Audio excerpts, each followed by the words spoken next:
Hello friends, I hope all are good. Today we analyze a UPSC CSC Mains 2023 GS paper जो कि recently conduct हुआ है। आज अपन detail analyse करेंगे कि किस तरीके से प्रीवियस ईयर क्वेश्चन के बेसिस पे इस बार के क्वेश्चन फ्रेम हुए हैं, किस तरीके से आपके सिलेबस में डायरेक्टली कीवर्ड उठा के क्वेश्चन फ्रेम हुए हैं।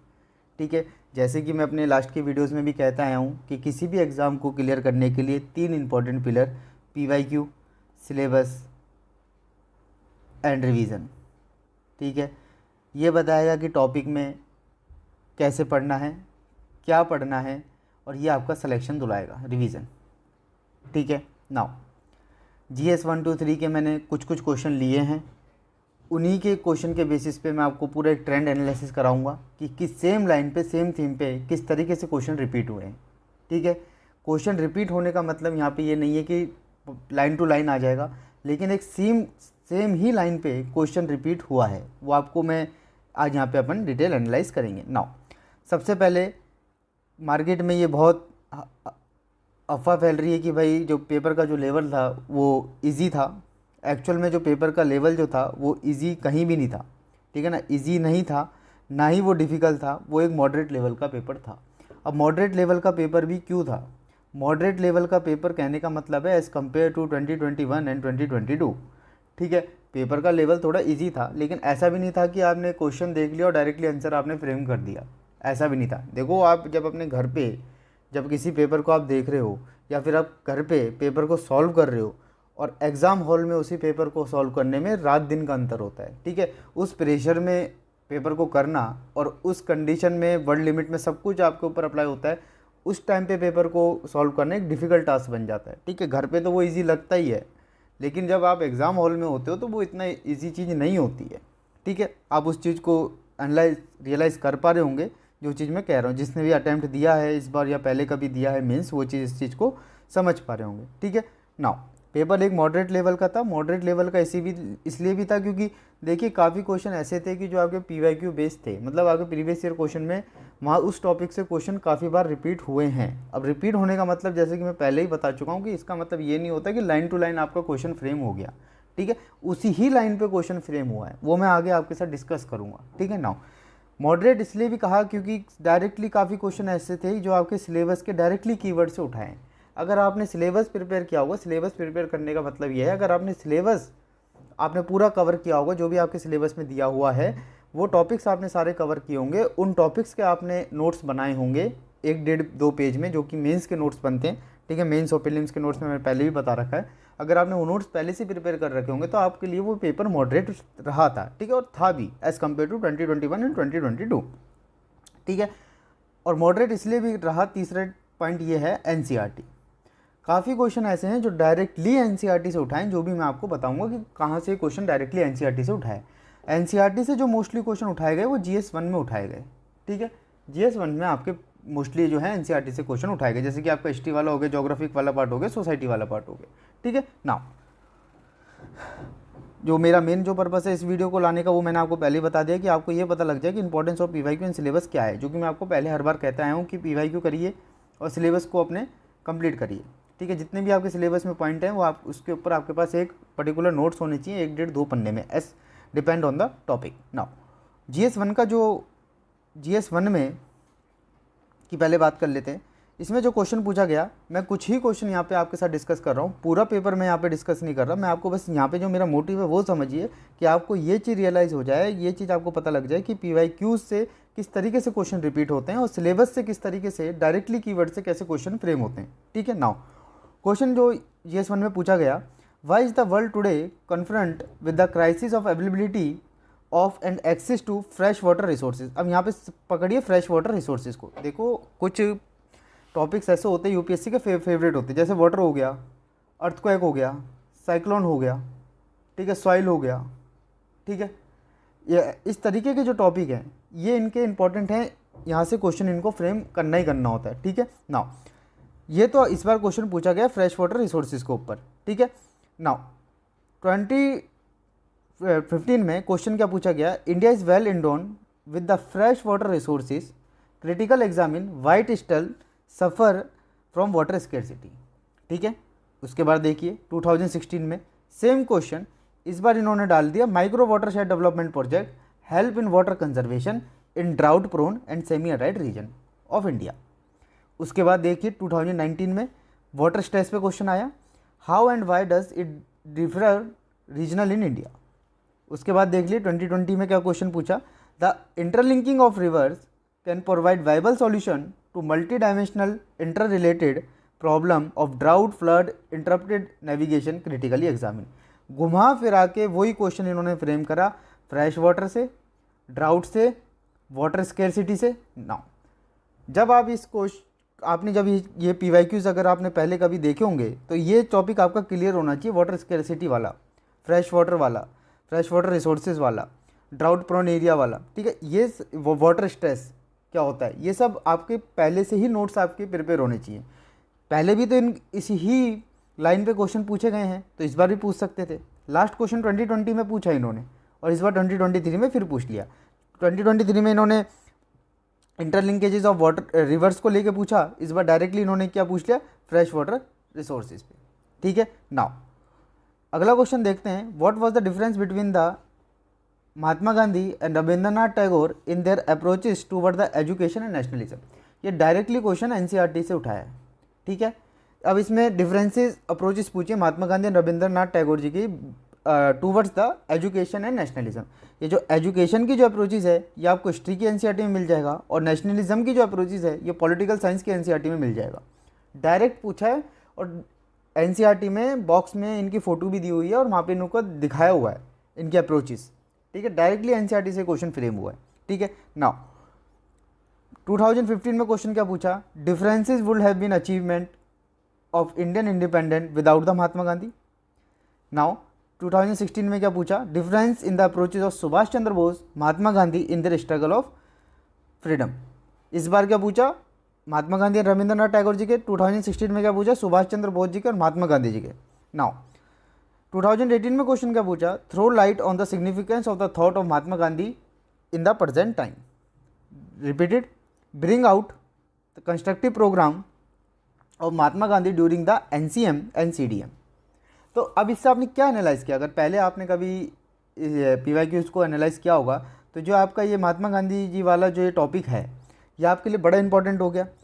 कहीं ना कहीं घुमा फिरा के या तो किसी महात्मा गांधी जी को किसी अदर पर्सनालिटी पे कंपेयर करके डिफरेंसेस अप्रोचेस पूछी गई हैं, चाहे वो एजुकेशन को लेके हो, चाहे वो नेशनलिज्म को लेके हो, चाहे वो स्ट्रगल फॉर फ्रीडम के लिए हो, ठीक है। इस चीज़ को समझिए, ये मेरा था कि अगर PYQs को एनालाइज किए होगा तो ये क्वेश्चन को आप इजीली हैंडल कर लेते। Now next question, why is the caste identity in India both fluid and static. ये कास्ट आइडेंटिटी वाले जो है ना, ये कास्ट ये आपके डायरेक्टली सिलेबस में दिया हुआ है, डायरेक्टली GS1 के डायरेक्टली ये आपके सिलेबस में दिया हुआ है। नाउ 2015 में क्या क्वेश्चन पूछा, debate the issue whether the how contemporary movement for assertion of Dalit identity work toward the inhalation of caste. Caste system is assuming the new identity and association form, hence the caste system cannot eradicated in India. Comment. 2020 में क्या question पूछा, has create lost its relevance, caste lost its relevance in understanding the multicultural Indian society. Elaborate your answer with illustration. Cast identity को लेके, caste system को लेके बार बार question repeat हो रहा है, तो ये टॉपिक आपका क्लियर होना चाहिए, इसके ऊपर आपके नोट्स प्रिपेयर होने चाहिए। क्योंकि जब एक पर्टिकुलर टॉपिक से बार बार क्वेश्चन रिपीट हो रहा है तो वो टॉपिक के ऊपर आपके पहले से ही नोट्स प्रिपेयर होने चाहिए। देखो कुछ टॉपिक जैसे कि आपका कास्ट हो गया, वुमेन हो गया, एजुकेशन हो गया, पॉवर्टी हो गया, हंगर हो गया, ग्लोबलाइजेशन हो गया, सोसाइटी की बात कर रहा हूँ मैं GS1 की, ठीक है, Indian society diversity of India हो गया, सोशल एम्पावरमेंट हो गया, कम्युनलिज्म हो गया, रीजनलिज्म हो गया, सेकुलरिज्म हो गया, ये सारे के सारे, अर्बनाइजेशन हो गया। ये आपके सीधे के सीधे मैं आपके सिलेबस के कीवर्ड्स की बात कर रहा हूँ, ये आपके सिलेबस में दिए हुए हैं। इन कीवर्ड्स के ऊपर आपके डायरेक्टली नोट्स प्रिपेयर होने चाहिए बिफोर द प्रीलिम्स, तभी बात बन पाएगी, तभी मेंस क्लियर हो पाएगा, ठीक है। अभी कास्ट वाला जो टॉपिक है इसके ऊपर आपके पहले से ही नोट्स प्रिपेयर होते तो आप इजीली इस क्वेश्चन को हैंडल कर लेते। कोई क्वेश्चन इतना डिफिकल्ट नहीं था। Why is the caste identity in India both fluid and static, ठीक है। तो जो मैंने अभी आपको टॉपिक बताए और आपके जो सिलेबस में और भी टॉपिक जो दिए हुए हैं, कीवर्ड्स को पकड़िए, उनके ऊपर नोट्स प्रिपेयर तैयार करिए, ठीक है। नाउ कभी भी नोट्स प्रिपेयर कर रहे हो, ठीक है ना, उसके पहले बैकग्राउंड को लिखो, ठीक है, बैकग्राउंड के बारे में, उसके बाद उसका जो स्टैटिक वाला पार्ट जो है वो लिखो, और फिर उसके बाद उसका करंट वाला पार्ट लिखो, ठीक है। इस तरीके से नोट प्रिपेयर करोगे तो एक इफेक्टिव नोट्स निकल के आएंगे। नाउ एक और क्वेश्चन ले लेते हैं GS1 का ही, ठीक है। डज द अर्बनाइजेशन, सीधा आपके कीवर्ड है, अर्बनाइजेशन आपके सिलेबस में दिया हुआ है क्लियरली, ठीक है, अर्बनाइजेशन आपके सिलेबस में दिया हुआ है clearly. Now does the urbanisation lead to more segregation and the marginalisation of the poor in Indian metropolis. 2013 में क्या क्वेश्चन पूछा, discuss the various social problem which originated out of speedy process of urbanization in India. Same thing, discuss the changes in the trend labor migration within the outside India in the last 4 decade, ठीक है। तो please in topics को prepare करिए, keywords को उठाइए, उन पे notes prepare करिए। जैसे आपके इसमें अर्बनाइजेशन आपके दिया हुआ है, इस पर नोट्स बनाइए, पॉवर्टी पे नोट्स बनाइए, वुमेन पे नोट्स बनाइए, वुमेन ऑर्गेनाइजेशन पे बनाइए, SHG NGO इन सब पे नोट्स बनाइए, ठीक है। Communism, capitalism, socialism, regionalism, secularism, social empowerment, इन सब के आपके नोट्स प्रिपेयर होने चाहिए। डिपेंड करता है टॉपिक के 1 पेज, 1.5 पेज, 2 पेज, 3 पेज, लेकिन कंटेंट रेलेवेंट होना चाहिए, ठीक है। इररेलेवेंट कंटेंट नहीं होना चाहिए तो काम नहीं बनेगा, ठीक है। नोट्स बनाना एक आर्ट है एक्चुअली, वो एक दिन में आपको नहीं आएगी, उसके लिए आपको प्रैक्टिस करनी पड़ेगी। और जब आप नोट्स बनाने लगोगे अपने खुद के, तो उसका जो इफेक्ट जो है आपके आंसर राइटिंग में भी दिखेगा, आपके एक आंसर भी एक अलग ही निखर के आएंगे, ठीक है। तो नोट्स बनाइए, वो बहुत इंपॉर्टेंट है। और कीवर्ड्स के नोट्स बनाना चालू करिए, सिलेबस को देखिए, सिलेबस को एनालाइज करिए, उसको डिटेल एनालाइज करिए, उसके बाद उसमें से कीवर्ड उठाइए और उसके नोट्स बनाने चालू करिए। जैसे अर्बनाइजेशन आपके डायरेक्टली दिया हुआ है, अर्बनाइजेशन को अपन नोट्स क्लियर होते तो लिख देते, कास्ट आपके दिया हुआ है, ठीक है, जैसे मैंने आपको बताया। या अब PYQ देखा होगा तो महात्मा गांधी से बार बार क्वेश्चन रिपीट हो रहे हैं, तो आपने अगर महात्मा गांधी जी वाला टॉपिक अगर पूरा क्लियरली होगा, इस पर नोट्स प्रिपेयर होंगे, तो आप क्लियरली इस क्वेश्चन को हैंडल कर लेते हैं। नाउ कुछ क्वेश्चन GS2 को ले लेते हैं। ई गवर्नेंस की बात करें, ई गवर्नेंस आपके सिलेबस में दिया हुआ है क्लियरली, ठीक है। नाउ इस बार क्वेश्चन क्या पूछा है, e governance as a critical tool of governance has enshrined in effectiveness, transparency and accountability in the government. What inadequacies hamper the enhancement of these feature, ठीक है। इस बार ये क्वेश्चन आपके डायरेक्टली पूछा गया था, और ई गवर्नेंस आपके डायरेक्टली सिलेबस का भी पार्ट है। इसमें आपका दिया हुआ है इंपॉर्टेंट, सिलेबस बता रहा हूँ मैं आपको, important aspects of governance, transparency, accountability, e governance application model, success limitation, ठीक है। तो ई गवर्नेंस के ऊपर अगर आपके पास नोट्स हैं तो इजीली क्वेश्चन को हैंडल कर लेते, इसलिए पेपर मॉडरेट लेवल का रहा, इसलिए पेपर डिफिकल्ट नहीं बना, क्योंकि इस बार बहुत से क्वेश्चन डायरेक्टली सिलेबस के कीवर्ड में से उठा के उन कीवर्ड्स को क्वेश्चन के फॉर्म में फ्रेम कर दिए। बहुत से क्वेश्चन PYQ बेस उसी ही लाइन पे, उसी थीम पे क्वेश्चन फ्रेम कर दिए, ठीक है। नाउ जैसे सिटीजन चार्टर आपके सिलेबस का पार्ट है, अब ये सिटीजन चार्टर के ऊपर आपके नोट्स प्रिपेयर होने चाहिए, ठीक है। ट्रांसपेरेंसी, अकाउंटेबिलिटी, ठीक है, ये सब के सब आपके नोट्स प्रिपेयर होने चाहिए, तभी काम बनेगा बिफोर द प्रीलिम्स। ये 2024 और 2025 वालों के लिए बहुत इंपॉर्टेंट होने वाली है ये चीज़, जो मैं आज का वीडियो आपको बता रहा हूँ, जो आपको मैं ट्रेंड एनालाइज कर रहा हूँ। मैंने अब का क्वेश्चन और प्रीवियस ईयर का क्वेश्चन दोनों डाले हैं, ताकि ये चीज़ आपको रियलाइज़ हो, importance of PYQ and syllabus. मैं हर बार इस पर फोकस करता हूँ, मैं हर बार इस पर स्ट्रेस देता हूँ कि PYQs को दीजिए। कभी भी आप आंसर राइटिंग करना चालू कर रहे हैं, आंसर राइटिंग अगर आप बिल्कुल ही बिगनर हैं, कभी आज तक ही आंसर नहीं लिखा, तो सबसे बेस्ट तरीका मैंने पहले भी बताया, अभी भी बता देता हूँ शॉर्ट में। जो NCERT के जो बैक के क्वेश्चन है, पहले उनको लिखिए, अच्छे क्वेश्चन होते हैं, उनको लिखिए पहले से। जैसे आप चैप्टर पढ़ लिए, पीछे की साइड क्वेश्चन होते हैं, ऑब्जेक्टिव भी होते हैं, सब्जेक्टिव भी होते हैं, ठीक है। सारे सॉल्व करिए, लिखिए उनको। जब ये लिख लो NCERT के क्वेश्चन, फिर PYQs को सॉल्व करो। उसी ही टॉपिक के जो प्रीवियस ईयर क्वेश्चन पूछे हैं उनके आंसर लिखो, उसके बाद फिर मॉक पे मूव करो। डायरेक्टली अगर मॉक टेस्ट पे मूव कर जाओगे, ना नंबर आएंगे, डिमोरलाइज हो जाओगे, ना अच्छा आंसर लिख पाओगे, ना कुछ आउटपुट देखने को मिलेगा, ठीक है। तो एक स्टेप बाय स्टेप चलोगे तो एक आउटपुट भी देखने को मिलेगा और आपका एक रिजल्ट भी अच्छा आएगा। ना ई गवर्नेंस पे जो इस बार क्वेश्चन था देखा, 2018 में जो क्वेश्चन पूछा ई गवर्नेंस पे, e governance is not only about the utilisation of the power of new technology but also much about the critical importance of the use value of the information explain. 2020 में question क्या पूछा, emergence of the fourth industrial revolution has initiate e governance as a integral part of the government. जब 18-20 में question e governance से पूछा गया है तो आपने जब PYQ देखा होगा तो आपके माइंड में ये आना चाहिए कि इस बार भी क्वेश्चन आ सकता है। तो ई गवर्नेंस आपके सिलेबस का भी पार्ट है, तो इसके ऊपर आपके नोट्स प्रिपेयर होने चाहिए, इस टॉपिक पर आपके कंसेप्चुअल क्लियरिटी होनी चाहिए। नाउ नेक्स्ट क्वेश्चन डिस्कस करते हैं, द इंडियन डायस्पोरा। ये इंडियन डायस्पोरा डायरेक्टली आपके सिलेबस में कीवर्ड दिया हुआ है, IR में दिया हुआ है। दिया क्या गया है, पूरी लाइन बता देता हूँ मैं, क्या आपके सिलेबस में लिखी हुई है। Effect of policy and political of developed and developing countries on Indian interest, comma and Indian diaspora. ठीक है, ये क्लियरली आपके सिलेबस में दिया हुआ है इंडियन डायस्पोरा। तो इंडियन डायस्पोरा के ऊपर नोट्स प्रिपेयर होने चाहिए। समझ आया? अब आपको चीज़ें समझ आ रही होंगी, अब चीज़ें आपको रियलाइज़ हो रही होंगी कि सिलेबस का कितना इंपॉर्टेंस है, PYQs का कितना इंपॉर्टेंट है। और जब इंडियन डायस्पोरा पे 2017 में क्वेश्चन पूछा गया, 2020 पे क्वेश्चन पूछा गया, तो इस बार भी पूछ सकता है, और क्यों ना 2024-25 में भी रिपीट हो जाए। ठीक है, नाउ क्वेश्चन क्या पूछा गया 2017 में, Indian diaspora has an important role to play the south east Asia country economic and society, appraise the role of Indian diaspora in south east Asia in this contest. और ये तो बड़ा emerging topic है, ये तो current में भी रहता है बहुत ज़्यादा। ठीक है, now Indian diaspora has a decisive role to play in the political and economic of America and European countries, comment and example. ठीक है, किस तरीके से क्वेश्चन रिपीट होते हैं, समझे बात को। ऐसा नहीं है यूपीएससी में चाहे प्रीलिम्स क्यों ना हो, चाहे मेंस क्यों ना हो, क्वेश्चन रिपीट। देखो एग्जामिनर के पास भी एक पॉइंट पे लिमिटेड क्वेश्चन बच जाते हैं। ठीक है, एक पॉइंट टाइम पे पर्टिकुलर टॉपिक पे से एक लिमिटेड क्वेश्चन ही फ्रेम कर पाते हैं वो लोग, उसी ही टॉपिक पे से डिफरेंट टाइप से वो क्वेश्चन आपसे पूछ लेंगे। ठीक है, इसलिए ऐसे क्वेश्चंस में आपको क्या करना होता है, जैसे मैंने आपको पहले ही बताया, इन शॉर्ट फिर भी बता देता हूँ मैं, कंटेंट को, जो भी आपने कंटेंट है आपके पास, उसको मल्टीपल टाइम यूज़ करो, मल्टीपल क्वेश्चंस में। ठीक है, मिनिमम कंटेंट के साथ मैक्सिमम आउटपुट लाना है, मिनिमम कंटेंट के साथ मैक्सिमम आउटपुट लाना है।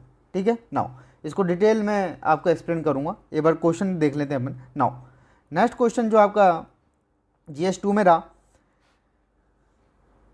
Discuss the contribution of the civil society group for women effective and meaningful participation and representation of the in state legislation in India. अब मैंने आपसे पहले ही बताया कि वुमेन जो है बड़ा इंपॉर्टेंट टॉपिक है, ये वाला टॉपिक आपका एकदम क्लियर होना चाहिए। ठीक है, वुमेन ऑर्गेनाइजेशन के ऊपर ये आपको women organisation and role of women, ये सिलेबस का पार्ट है GS1 का। ठीक है, तो इसके ऊपर आपका नोट्स प्रिपेयर होने चाहिए। जैसे कि 2020 में क्वेश्चन पूछा सिविल सोसाइटी पे, अब सिविल सोसाइटी क्या है, क्या नहीं है, क्या कंट्रीब्यूशन है, ये सब आपको पता होना चाहिए। Can a civil society and a non government organisation, NGO, SHG, various group and association, charities, donors, stakeholders, इन सबके ऊपर नोट्स होने चाहिए। ये जो मैं आपको बोल रहा हूँ ना, ये कीवर्ड्स मैं आपको बोल रहा हूँ, ये आपके सिलेबस में दिए हुए हैं, इन पे नोट्स प्रिपेयर करिए, इन टॉपिक्स को पढ़िए। इसलिए मैं आपसे पहले भी कहा है कि बुक आप ले लेते हो, पूरी बुक्स को नहीं पढ़नी होती काफ़ी में। सिलेबस में जो कीवर्ड्स है, सिलेबस में जो टॉपिक दिए हुए हैं, उन टॉपिक को जाके पढ़िए, उन टॉपिक के ऊपर नोट्स बनाइए उन बुक से। ठीक है, काफ़ी बुक्स है जो सारी पढ़नी है, वो भी मैंने आपको प्रीवियस वीडियोस में बता रखा है, जाके देख लेना। नाउ 2020 में क्वेश्चन क्या पूछा गया, can civil society and NGO represent the alternative model of public service delivery to benefit the common citizen, discuss the challenges of this alternative models. अब आपको ये चीज़ पता होगा, सिविल सोसाइटी, NGO, इन सबके ऊपर आपके नोट्स प्रिपेयर होंगे, SHG वगैरह, तो आप इजीली इस क्वेश्चन को हैंडल कर लोगे। ठीक है, नाउ नेक्स्ट क्वेश्चन देख लेते हैं, explain the structure of parliamentary committee system, how far have the financial committee help in the institutionalisation of Indian parliament. अभी कमिटी के ऊपर 2 बार क्वेश्चन आ चुका है 18-21 में। Why do you think the committees are considered to be the useful for the parliamentary work? Discuss in this context the role of the estimate committee. ठीक है, now do departmental related parliamentary standing committee keeps the administration on its toes and inspire the reverence for parliamentary control evaluate the working of such committee with suitable example. तो जब committee से, parliamentary committee से पहले 2-3 बार question repeat हो गया है, तो जब आप पार्लियामेंट वाला टॉपिक पढ़ रहे हो तो वहाँ पे कमिटीज़ वाला टॉपिक आपके ऊपर क्लियर होना चाहिए, ठीक है, और आपके सिलेबस में भी दिया हुआ है, ठीक है। नाउ GS 3 के कुछ क्वेश्चन देख लेते हैं। What is the status of digitalisation in the Indian economy, examining the problem faced in this regard and suggest the improvement. ठीक है, क्या पूछा है, प्रॉब्लम पूछिए, किसमें problem, digitalisation in the Indian economy. Now 2021 में एक साल पहले ही क्वेश्चन क्या पूछा, discuss how the emerging technology and globalisation contribute the money laundering. ये टॉपिक, ये कीवर्ड आपके सिलेबस में दिया हुआ है, ठीक है, मनी लॉन्ड्रिंग आपके सिलेबस में दिया हुआ है, तो ये चीज़ आपकी इसके ऊपर नोट्स होने चाहिए, ठीक है। Now elaborate measure to tackle the problem of money laundering both the national and international level. क्या पूछी, प्रॉब्लम पूछी मनी लॉन्ड्रिंग से रिलेटेड नेशनल और इंटरनेशनल लेवल पे। यहाँ पे क्या पूछा, प्रॉब्लम पूछी digitalisation in the Indian economy, ठीक है, समझे चीज़ को। नाउ नेक्स्ट क्वेश्चन GS 3 से, winning of heart and mind of terrorism directly आपके GS 3 इंटरनल सिक्योरिटी में डायरेक्टली आपके दिया हुआ है। आपके GS 3 इंटरनल सिक्योरिटी जिसके अंदर आपका आता है सिलेबस में डायरेक्टली टेररिज्म दिया हुआ है। लाइन के सिलेबस में दी हुई है, मैं वो बता देता हूँ, security challenges and their management in the border area, linkages of organised crime with terrorism, ठीक है। नाउ इस बार क्वेश्चन क्या था, winning the heart and mind in terrorism affected area is an essential step in restoring the trust of the population, discuss the measure adopted by the government in this respect as a part of the conflict resolution of the J&K, ठीक है। Now 2019 में question क्या पूछा, the banning of the Jamaat Islami in Jammu and Kashmir brought into focus the role of OGW in assisting the terrorism organization, examining the role played by the OGWs in assisting the terrorist organization insurgency affected area, discuss measure to neutralize the influence of overground workers। OGW मतलब यहाँ पे overground workers हैं, ठीक है। Now 2021 पे same terrorism line पे question पूछा गया, analyse the complexity intensity of terrorism, its causes, linkages, obnoxious nexus, also suggest measure required to be taken to eradicate the menace of terrorism, ठीक है। तो कितना इंपॉर्टेंट ये टॉपिक है, अगर आपने PYQ देखा होगा कि टेररिज्म रिलेटेड क्वेश्चन पहले 2-3 बार पूछे गए हैं, तो ये एक टॉपिक आपके ऊपर नोट्स होने चाहिए, इसलिए मैं आपको हरदम स्ट्रेस देता हूँ कि PYQs को सॉल्व करिए, मॉक्स पे डायरेक्टली जंप मत करिए, नहीं तो चीज़ें कॉम्प्लेक्स होने लग जाएंगी। सिलेबस को समझिए, सिलेबस को तैयार करिए, जो सिलेबस में दिया हुआ है वो हमको प्रिपेयर करना है, बुक्स नहीं प्रिपेयर करनी, क्योंकि बुक्स से लाइन बाय लाइन पढ़ लोगे एग्ज़ाम क्लियर नहीं होगा, कोई नहीं पूछने वाला। पेपर आपके सिलेबस में से आएगा, पेपर आपके बुक्स के अकॉर्डिंग नहीं आएगा। पेपर जो सेटर हैं UPSC में, वो आप जो बुक पढ़ रहे हो उसको उठा के पेपर नहीं बनाएंगे, वो पेपर वो जो बनाएंगे जो सिलेबस में जो टॉपिक्स दिए हुए हैं उनको उठा के वो क्वेश्चन फ्रेम करेंगे। चीज़ों को समझिए, ठीक है। नाउ अगला क्वेश्चन GS 3 में देख लेते हैं, comment on the national wetland conservation programme initiate by the government of India and the name of the few Indian wetland of international importance including in the Ramsar site. इस बार का question है ये। 28 में क्वेश्चन क्या पूछा, what is wetland, और ये तो बेसिक एनवायरनमेंट इकोलॉजी का पार्ट है, जानते हो कि वेटलैंड, इससे बार बार क्वेश्चन आते ही हैं। Explain the Ramsar concept of wise use in this context of wetland conservation, cite two example of the Ramsar site from India, ठीक है। तो वेटलैंड से क्वेश्चन पहले पूछा गया, तो इस बार भी पूछ सकता है, ठीक है। Now explain the changes in cropping pattern, crop का क्रॉपिंग पैटर्न, क्रॉप आपके डायरेक्टली सिलेबस में दिया हुआ है, और चौथा पॉइंट आपके सिलेबस में दिया हुआ है GS 3 में, और वो क्या लिखा हुआ है उन्होंने सिलेबस में, major cropping pattern in various part of the country, different type of irrigation system, storage, transportation and marketing of agriculture produce and issue and relating constraint, e technology in the aid of farmer. ये सीधी line आपकी लिखी हुई है, तो cropping pattern दिया हुआ है आपके सिलेबस में, तो तो ये क्रॉपिंग पैटर्न के ऊपर आपका नोट्स प्रिपेयर होने चाहिए। डायरेक्टली इस कीवर्ड उठाए सिलेबस से और क्वेश्चन फ्रेम कर दिया। ठीक है, explain the changing of the cropping pattern in India in the context of changes in consumption pattern and marketing condition. Question क्या पूछा गया, ये 18 का क्वेश्चन है, 2018 का। How has the emphasise on criteria crop brought about the changes in cropping pattern in the recent past elaborate the emphasis of the millet production and consumption. ठीक है, ले दे के मिलेट डाल दिया इसमें, क्वेश्चन वही है क्रॉपिंग पैटर्न के ऊपर। ठीक है, समझे चीज़ को। जो मैं आपको, मेरा जो मेन पर्पस था ये वीडियो लाने का, सिंपल सा यही था कि आप चीज़ों को समझ पाएँ कि इम्पोर्टेंस क्या है PYQ का, इम्पोर्टेंस क्या है सिलेबस का, इम्पोर्टेंस क्या है NCERTs का। ठीक है, और इम्पोर्टेंस क्या है रिवीजन का। रिवीजन का इम्पोर्टेंस तो हरदम रहा है और रहेगा भी, अगर किसी पेपर को भी क्वालिफाई करना है। इसको हटा दो, ये बेसिकली UPSC में ही इसका मेजर इम्पोर्टेंस रहता है NCERTs का, लेकिन PYQ, सिलेबस एंड रिवीजन, ये तो 3 पिलर हैं भाई। इनको तो चाहे माइंड में सेट कर लेना किसी भी एग्ज़ाम को क्रैक करने के लिए। इसके ऊपर मैंने डिटेल डिस्कशन किया हुआ है अपनी प्रीवियस वीडियो में, उसको जाके देख लेना, उसकी प्लेलिस्ट बनी हुई है। ठीक है, UPSC CSC 2024 के नेम से। ठीक है, इस बार जो GS4 की भी बात कर लेते हैं। GS4 में जो केस स्टडी वाला जो पार्ट था, as compare to 2021 and 2022 easy था, शॉर्ट थी केस स्टडीज़। ठीक है, ओवरऑल जो पेपर था मैंने आपको स्टार्टिंग में बता दिया था, मॉडरेट था। और वो मॉडरेट क्यों था उसका भी मैंने आपको रीज़न बताया।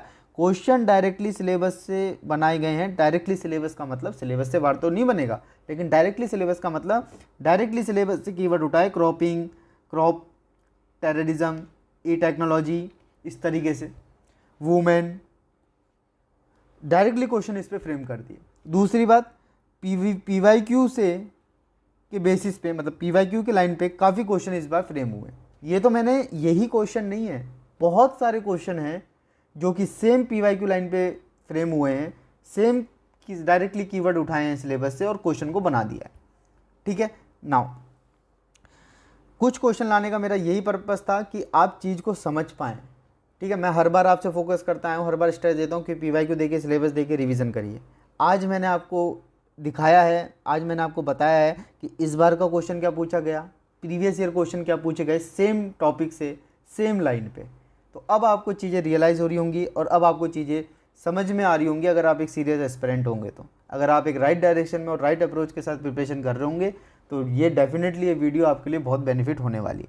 अदरवाइज़ तो बुक ले आइए, बुक को लाइन बाय लाइन पढ़ते रहिए, ना तो उससे कभी क्वेश्चन फ्रेम होना, ना उससे कभी आप आंसर फ्रेम कर पाओगे।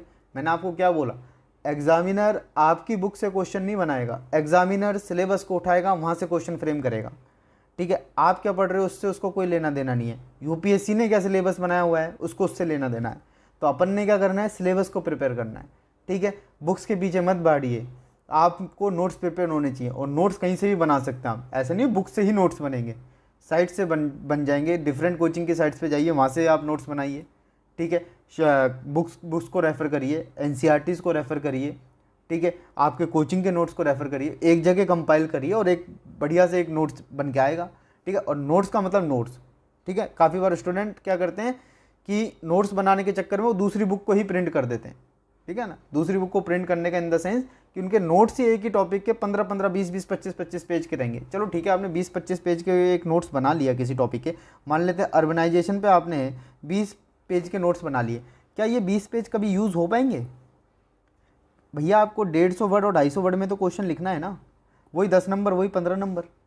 क्या ये 15 पेज कभी यूज़ हो पाएंगे? कंटेंट में मान तो रेलेवेंट होगा, लेकिन UPSC क्या मांगता है? UPSC मांगता है most relevant content. Most relevant content, आपके नोट्स चाहे रेलेवेंट होंगे, ठीक है, वो 15 पेज आपके लिए रेलेवेंट होंगे, लेकिन UPSC का मांगेगा most relevant content as per the demand of question, as per the demand of question. Demand of question क्या फुलफिल हो रही है नहीं हो रही, वो डिपेंड करता है।